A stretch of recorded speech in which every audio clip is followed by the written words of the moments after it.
So UFC Seattle, Israel Adesanya versus Joe Pyfer just concluded. And let me just say, this was arguably the best card of the year. We got banger after banger after banger after banger. But to top it all off though, we also watched Israel Adesanya get ground and pound TKO'd by Joe Pyfer. And we witnessed Kenny Okoye nearly cry on stream. Truly a sight to behold. With that being said, though, I'm going to be recapping every single fight that took place on this card. Again, starting with the main event, we got Israel Adesanya versus Joe Pyfer. I'm not going to lie. I thought Israel Adesanya was looking good in the first round. He was doing a good job of just sticking and moving, making sure that he avoided the right hand of Joe Pyfer, which has been a repeated problem for a lot of opponents. He also did a good job of being able to frame off of Joe Pyfer whenever Pyfer tried to get a body lock takedown against the cage. But eventually in the second round, once Joe Pyfer landed the right hand, that's when Israel Adesanya started to just kind of freeze up. He started to just shell up rather than move. And eventually Joe Pyfer, as Adesanya was against the cage, he started to find his takedowns, and once he took him down, it was night-night. And just as I predicted, because I knew going into this fight, Joe Pyfer is going to initiate a heavy grappling game plan, which is something that he didn't do against Jack Hermansson. Now, if this fight were to have stayed on the feet, I do believe that Israel Adesanya could have done something very similar to what Jack Hermansson did, but I also do believe that Joe Pyfer is a lot better now, which is ultimately why Joe Pyfer beat Israel Adesanya in the second round. I overall thought that Joe Pyfer, he still looks slow at times. I do think that there was a massive speed disadvantage for Joe Pyfer, but the grappling is legit. He made Israel Adesanya look completely helpless once the fight took place on the ground. Israel Adesanya is usually good at just being able to get back up to the feet and just keep it standing. But Joe Pyfer was able to completely neutralize that, get in mount, and just rain some nasty ground and pound for like the next minute of the second round. Overall, though, this was a great fight from Joe Pyfer. As for Israel Adesanya, I guess it's time to say that he's washed. Like, I don't know, man. He did look good in the first round, but I feel like this is going to be a problem moving forward into Israel Adesanya's career, because he also looked great in the Nasruddin Imavov fight. You know, he was chopping at the legs, defending all the takedowns, and the next thing you know, he gets clipped with the right hand, and everything goes south. I feel like that's been a lot of Israel Adesanya's fights recently. And overall, though, I do think that Joe Pyfer, he did very well with his tools. But I also do believe that Israel Adesanya, at this point, he is washed. And I think he's going to continue being fed to the upcoming prospects in the middleweight division moving forward. Alexa Grasso getting one of the nastiest KOs I've ever witnessed was not something I thought was going to happen coming into 2026.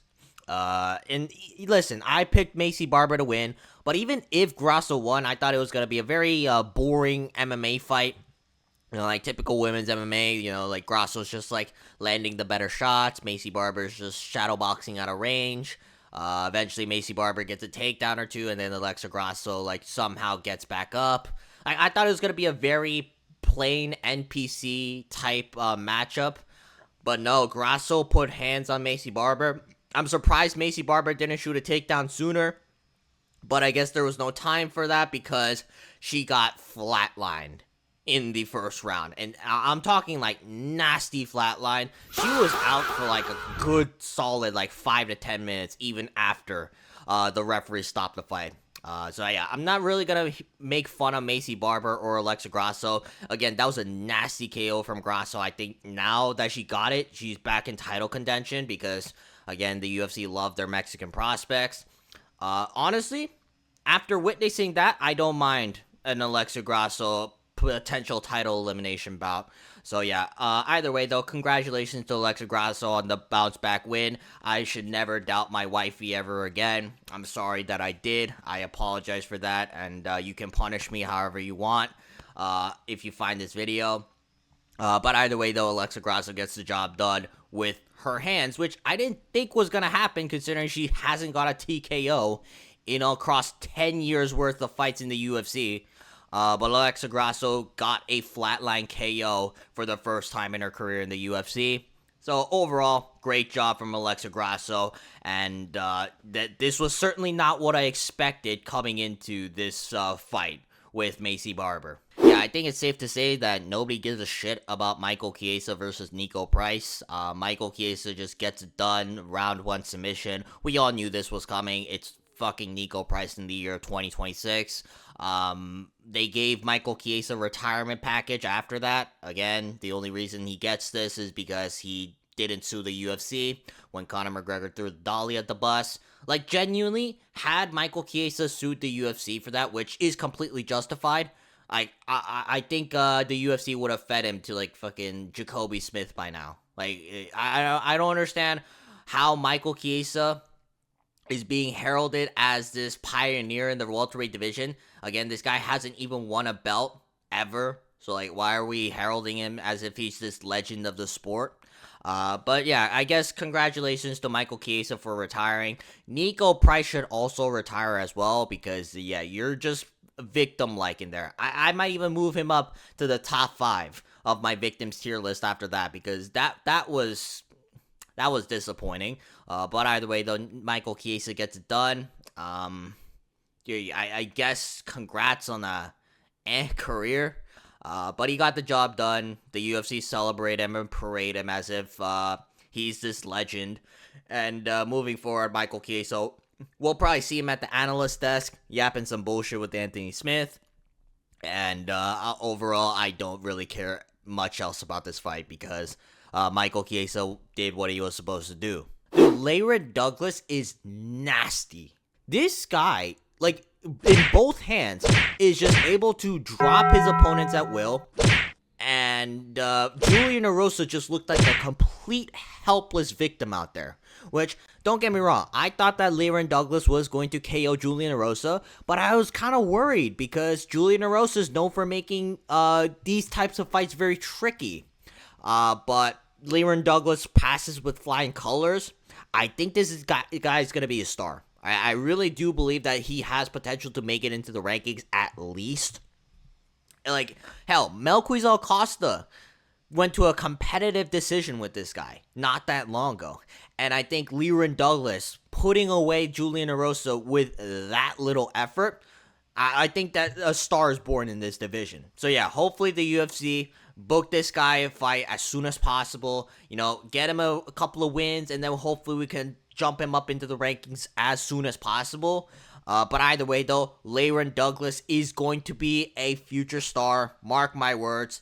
And I would not even be shocked if he even gets to the top 5. There are plenty of matchups that I will be excited for Lerryan Douglas once he racks up a couple of wins.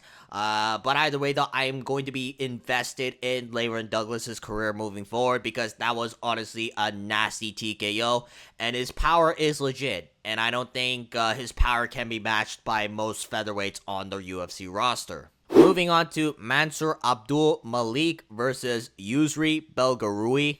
Youseri just put belt to ass on Abdul Malik for 3 rounds straight. Belgaroui's good. I know he lost to Marco Tulio, but outside of that, Belgaroui's been looking really flawless. His takedown defense is really good, which is what really impressed me the most. But his striking is so clean, bro. The way he sets up his calf kicks, he had Mansur Abdul Malik, like, limping around. And the way he finds his jab with his incredibly long reach, this is one of the few fighters in the UFC that effectively use their long reach and just pick their opponents apart inch by inch. And eventually, he was able to TKO Mansur Abdul Malik in the 3rd round with knees up the middle. I really love the way Youseri Belgaroui fights. He's not just this one-punch quitter guy. He really likes to set things up, which is rare to see at middleweight. Usually at middleweight, you get guys like Joe Pyfer, who sure, they can throw bombs. But guys like Youseri Belgaroui, they're very slick, and they have the ability to TKO you because of the sheer volume, as well as the damaging shots. And they're really hard to take down. Like Mansur Abdul Malik, even if he was able to secure a takedown for a brief moment, Youseri Belgaroui does a great job getting back up to the fence and just keeping the fight on the feet. That's what I really love about Youseri Belgaroui. So hopefully moving forward into Youseri Belgaroui's career, I hope the UFC backs him up. I think that Belgaroui has potential to make it into the rankings. Again, he lost to Marco Tulio, but like Marco Tulio is pretty solid. So hopefully Youseri Belgaroui, he doesn't get any hiccups. You know, he could get fraud checked. I could see that, but based off what I've seen against Mansur Abdul Malik and Azamat Bakoev, I think I'm right when I say this. This guy is going to be a potential ranked contender in the middleweight division. I'd say within the next 2 or 3 years. Terrance McKinney just killed Kyle Nelson in 24 seconds. Not much to break down. I mean, the first 1-2 Terrance McKinney threw just destroyed Kyle Nelson's chin and had Kyle Nelson covering up. There's not much to break down. Like, Terrance McKinney does Terrance McKinney things, and if you're not an incredibly durable son of a bitch like Chris Duncan, Terrance McKinney will find a way to beat your ass, and that's what he did. He just put belt to ass, and McKinney gets it done in the first round. So yeah, congratulations to Terrance McKinney, and we're gonna move on to the next fight. I don't even know where to start with this fight. You know what? I'll start off with the positives. This was a sick fight. And shout out to Ignacio Bahamondes for sticking in there even though he got badly cut in the second round with elbows as well as a headbutt, which we'll talk about in a bit. But either way though, Ignacio Bahamondes showed the heart of a warrior. Unfortunately, he can't stop any takedowns, and Tofiq Musayev was able to come out on top. It was a bloody scrap, and it was a very entertaining fight. That being said though, where do I begin with this? Ignacio Bahamondes, why did you pull the guillotine in the second round to take the fight to the ground? Like, you had the opportunity to finish Tofiq Musayev, and I know Tofiq Musayev was able to recover, which we'll get to in the next part, but either way though, I thought it was in Bahamondes' best interest to keep the fight standing, but then all of a sudden, when Tofiq Musayev looks to be recovered, that's when Bahamondes decides to pull a guillotine out of nowhere. I have no idea why he did that, because I think that's what costed him the round. Because prior to pulling the guillotine, Bahamondes dropped Tofiq Musayev and just beat the crap out of him for like the first minute of the second round. And I thought, oh, this might be a 10-8 for Bahamondes unless he pulls guard and does some stupid shit. And what do you know? He pulls guard and gets his ass beat. So there's that.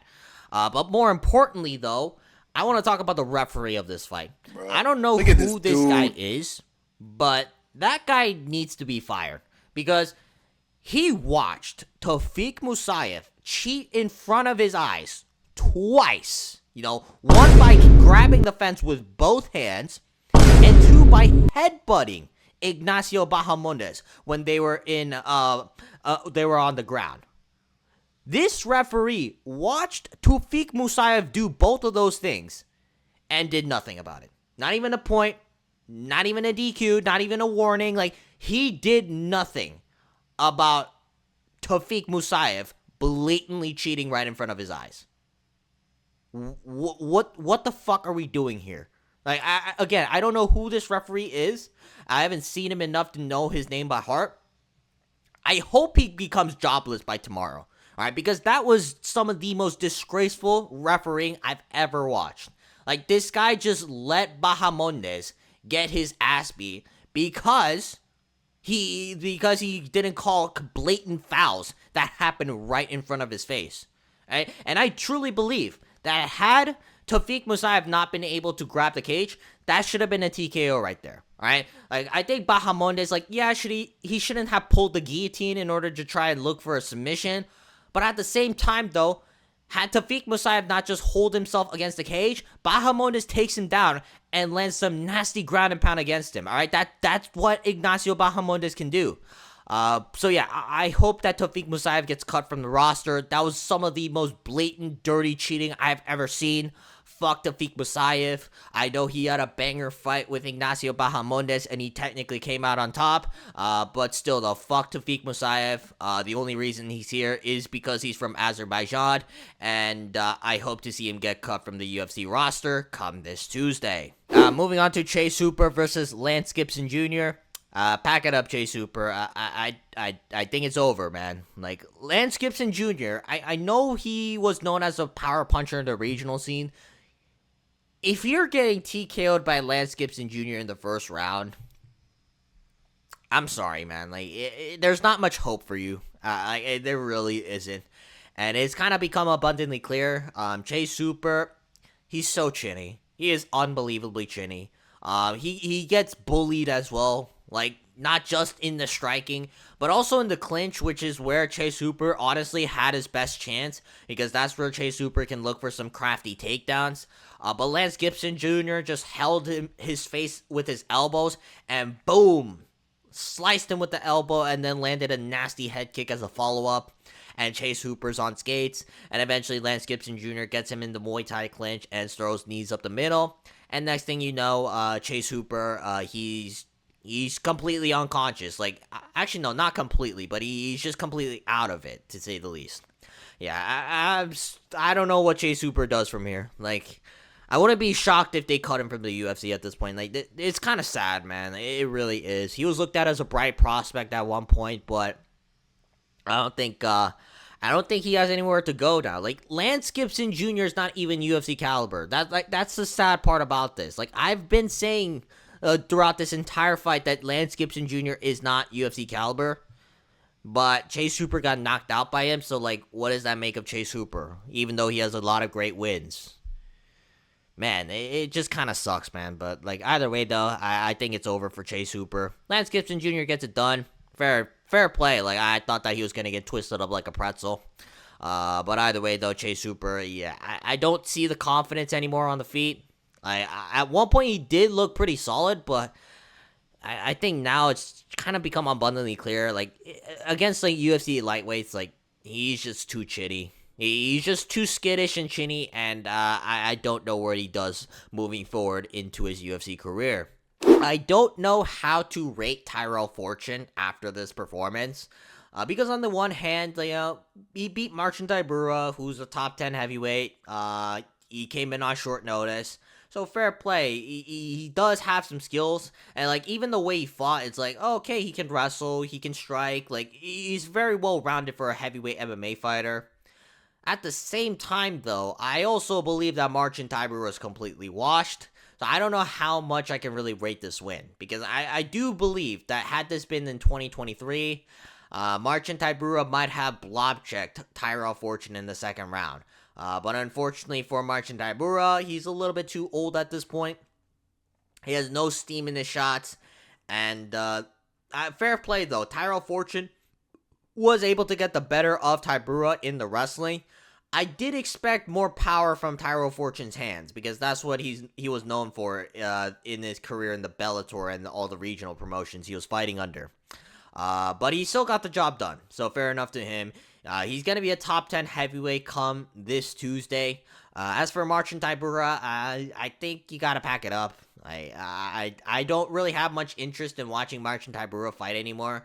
I think it's pretty obvious that Tybura is going to get fed to all of the prospects on the come-up, and I'm not even confident anymore to pick Tybura by blob check, which at one point, it was kind of a guarantee if he was fighting a heavyweight blob, but now I'm not even sure if he can beat the heavyweight blobs. So unfortunately for Marcin Tybura, I think it's kind of over. But as for Tyrell Fortune, he got it on short notice, alright? So fair enough to him.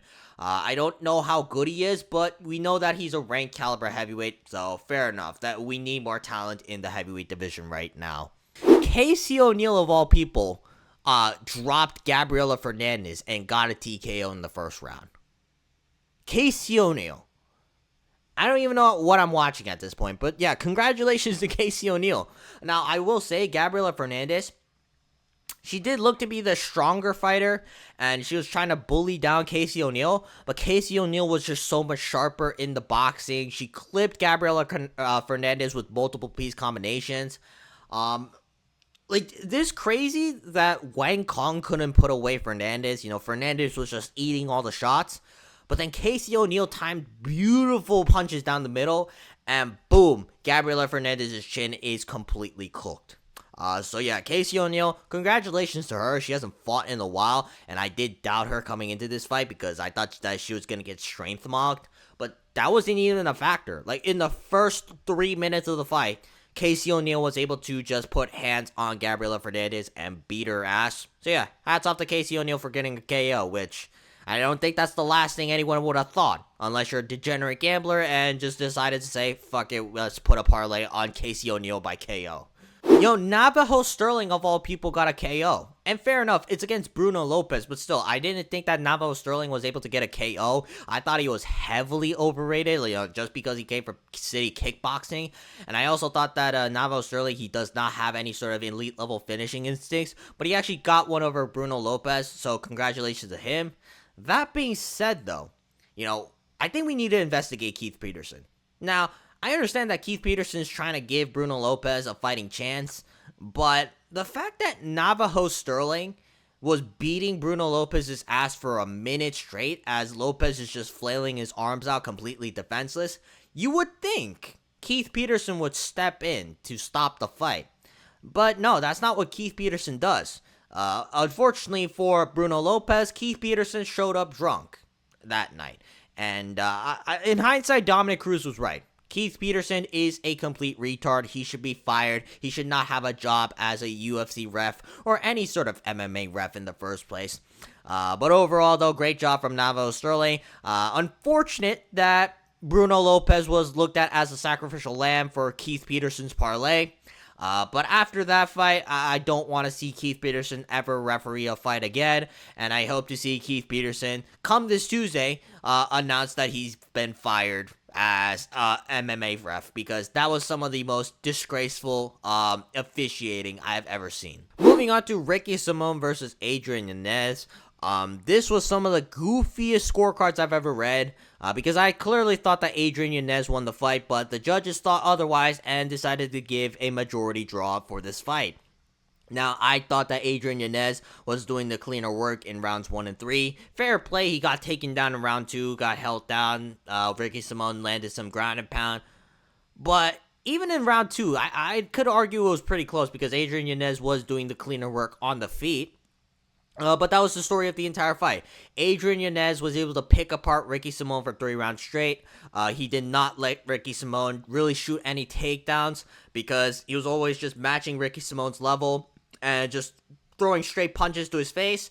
Ricky Simon didn't know how to get past that, which is ultimately why he just got boxed up for 3 rounds. He almost got finished in the 3rd round. Had the clock been 10 seconds later, I do think that Ricky Simon would have been finished in this fight. But either way, though, Adrian Yanez came out as the better fighter. But for some reason, this fight was scored a draw. Unfortunate for Adrian Yanez, but overall, I thought this was a pretty solid scrap. I did think that Adrian Yanez, he looked better than I thought. I thought that he was going to get run over once the fight hit the ground. But Ricky Simon couldn't really hold him down. And Adrian Yanez was able to just get back up to the feet and just make it a very grimy fight on the feet. He just beat up Ricky Simon for 3 rounds straight. I don't know how else to explain this. But somehow this was scored a draw, according to the judge's eyes.